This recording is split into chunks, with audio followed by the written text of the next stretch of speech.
जय श्री कृष्ण। राधे राधे मेरे प्यारे मित्रों।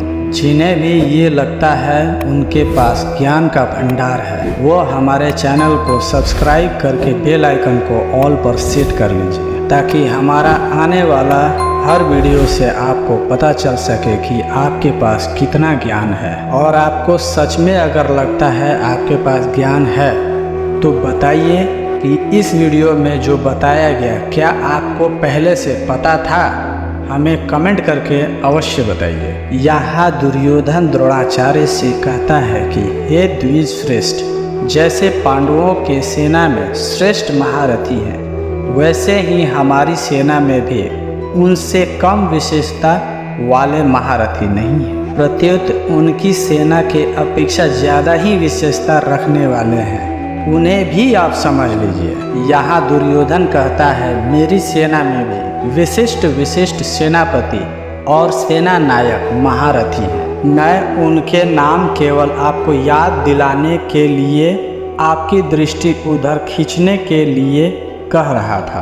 अर्थात यहाँ दुर्योधन का कहने का तात्पर्य यह है कि मेरी सेना किसी भी पक्ष में कमजोर नहीं है, और पांडवों की सेना छोटी है तो क्या हुआ, उसे भी हम कमजोर नहीं समझ सकते हैं। ऐसा दुर्योधन कहता है द्रोणाचार्य को। अर्थात गीता के अनुसार मनुष्य धर्म और सत्य के मार्ग पे चले और सत्य के हाथ को न छोड़े तो स्वयं भगवान उसका साथ देते, और जिसका साथ भगवान देते हैं और भगवान साथ रहते हैं उसका प्रभाव तो किसी पर भी पड़ेगा, चाहे वह संसार का दुष्ट से दुष्ट प्राणी क्यों न हो। दुर्योधन यहाँ कहता है कि आप यानी द्रोणाचार्य और पितामह भीष्म दोनों ऐसे विशेष और महान योद्धा हैं जो कि अपनी संपूर्ण शक्ति से युद्ध करे तो इस संसार में देवता, मनुष्य, राक्षस, यक्ष आदि इनमें कोई नहीं जो आप दोनों के सामने टिक सके। और पितामह भीष्म को तो इच्छा मृत्यु का वरदान है, अर्थात जब तक पितामह भीष्म नहीं चाहेंगे तब तक तो उन्हें कोई मार भी नहीं सकता है। परंतु महाभारत युद्ध में द्रुपद पुत्र धृष्टद्युम्न के हाथों द्रोणाचार्य और पितामह भीष्म ने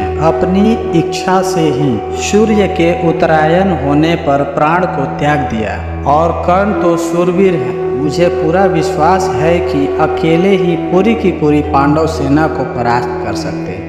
कर्ण के सामने तो अर्जुन भी कुछ नहीं कर सकता, और परिणाम सबको पता है। अर्जुन के हाथों कर्ण युद्ध में मारे गए। और कृपाचार्य की तो बात ही क्या है, वो तो चिरंजीवी हैं और हमारे परम हितैषी भी हैं, और वे भी अकेले ही पांडवों पर विजय प्राप्त कर सकते। और अश्वत्थामा ये भी तो चिरंजीवी हैं, अर्थात ये तो आपके ही पुत्र हैं। इन्होंने तो आपसे ही अस्त्र शस्त्र की विद्या सीखी है, इनको भी कोई हरा नहीं सकता है। दुर्योधन कहता है द्रोणाचार्य से कि आप ये न समझे कि पांडव ही केवल धर्मात्मा है, मेरा भाई विकर्ण भी बहुत बड़ा धर्मात्मा और शूरवीर है। ऐसे ही हमारे प्रपितामह शांतनु के भाई बालिके के पौत्र तथा सोमदत्त के पुत्र भूरिश्रवा भी बड़े धर्मात्मा हैं। उन्होंने भी बड़े बड़े दक्षिण वाले अनेक यज्ञ किए हैं, ये बड़े शूरवीर हैं। युद्ध में विकर्ण भीम के द्वारा और भूरिश्रवा सात्यकी के द्वारा मारे गए। यहाँ दुर्योधन सभी योद्धाओं के नाम लेते हुए कहता है कि हे आचार्य, जब हमारे सेना में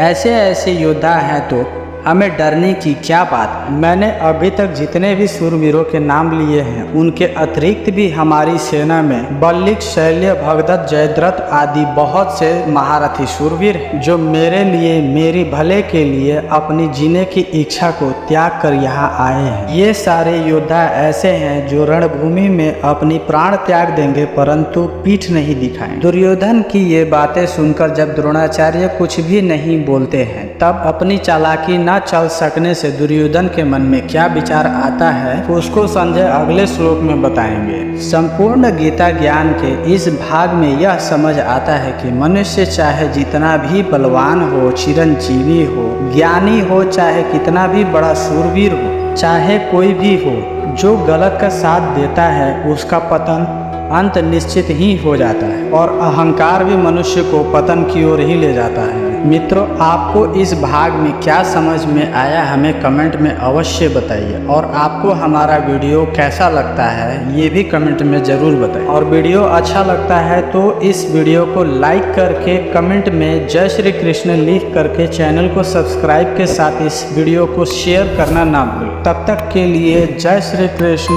राधे राधे, धन्यवाद।